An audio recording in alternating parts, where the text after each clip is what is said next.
but not always detected, yet alone fully valued. Barry White presents an example. Sure, I had heard of Barry White, or as I sometimes call him, Mr. Bartholomew. But other than thinking of him as the eccentric man married to the lady with the blue fingernails, I scarcely paused to listen to and really hear his music. That is until I saw and heard him, live and in living color, as he and his Love Supreme Orchestra performed. With time and increased understanding, I have grown to know and to know why I prefer live music, followed next and only by a very close second to recorded yet unplugged renditions of the same.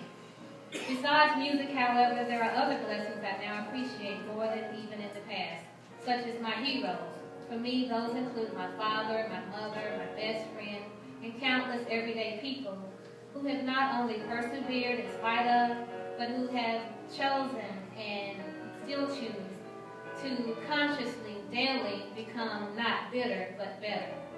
Yes, appreciation. Examples of lessons I have learned from such people include the following. That there are good reasons that we are born with twice as many ears as we have mouths. That stereotypes and assumptions are for people who would rather not ask nor think for themselves.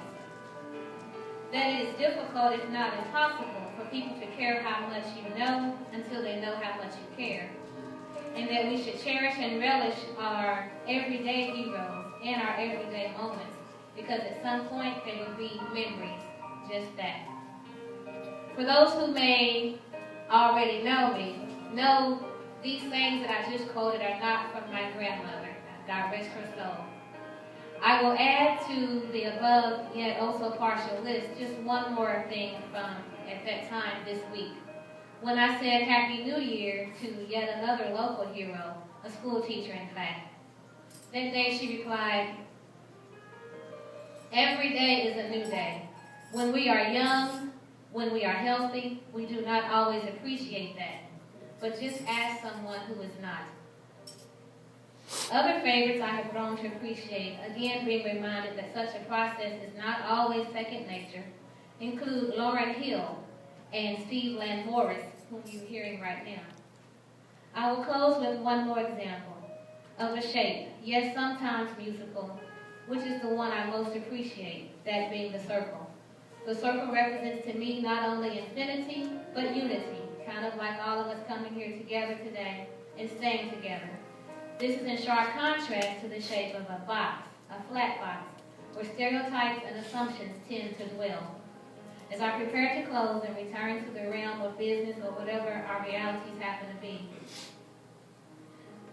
none of us would be here if boxes were appreciated as the order of the day, and certainly not with as many loyal, excited, and pleasantly surprising outcomes. So thus is my icebreaker. Thus is my appreciation of music and so many other blessings.